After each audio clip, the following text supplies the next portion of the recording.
This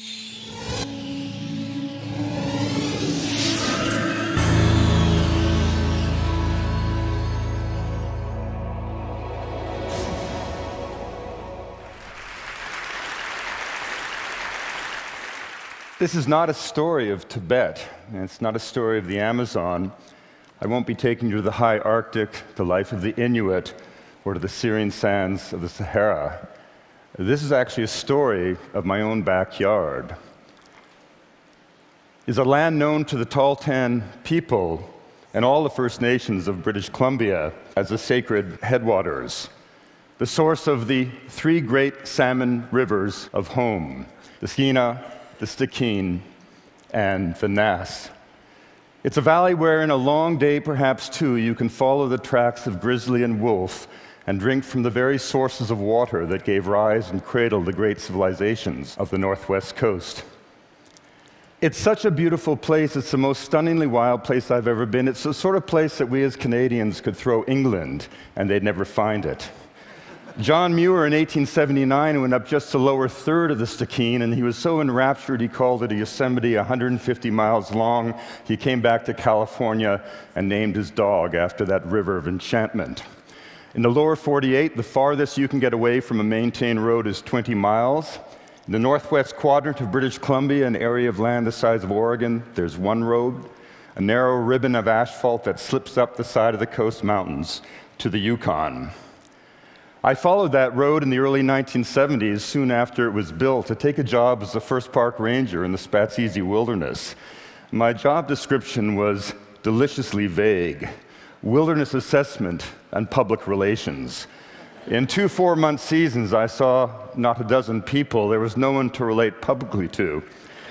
But in the course of these wanderings, I came upon an old shaman's grave that led to an encounter with a remarkable man, Alec Jack, a Gitsan elder-in-chief who had lived as a trapper and a hunter in that country for all of his life. And over the course of 30 years, I recorded traditional tales from Alec, mostly mythological accounts of Wiket, the trickster transformer of Gitsan lore, who in his folly taught the people how to live on the land. And just before Alex died at the age of 96, he gave me a gift. It was a tool carved from caribou bone by his grandfather in 1910, and it turned out to be a specialized implement used by a trapper to skin out the eyelids of wolves. It was only when Alex passed away that I realized that the eyelids in some sense were my own, and having done so much to allow me to learn to see, Alex in his own way was saying goodbye. Well, isolation has been the great saving grace of this remarkable place, but today isolation could be its doom. You've heard so much about the developments of the tar sands, the controversy about the Keystone and the Enbridge pipelines, but these are just elements of a tsunami of industrial development that is sweeping across all of the wild country of northern Canada. In Tahltan territory alone, there are 41 major industrial proposals, some with great promise, some of great concern. On Tottigan Mountain, revered by the Tahltan people as a wildlife sanctuary in the sky, home to the largest population of stone sheep on the planet, Imperial Metals, but the 75th biggest mining company in all of Canada, has secured permits to establish an open-pit copper and gold mine which will process 30,000 tons of rock a day for 30 years, generating hundreds of millions of tons of toxic waste that, by the project's design, will simply be dumped into the lakes of the sacred headwaters.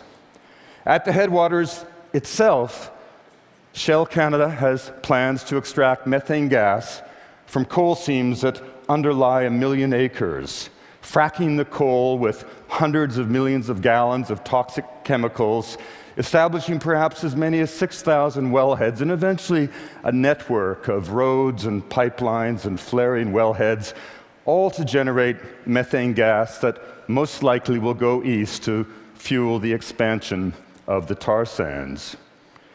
For over a decade, the Tahltan people, both clans, Wolf and Crow, have resisted this assault on their homeland. Men, women, and children of all ages elders in wheelchairs have blockaded the only road access to the interior.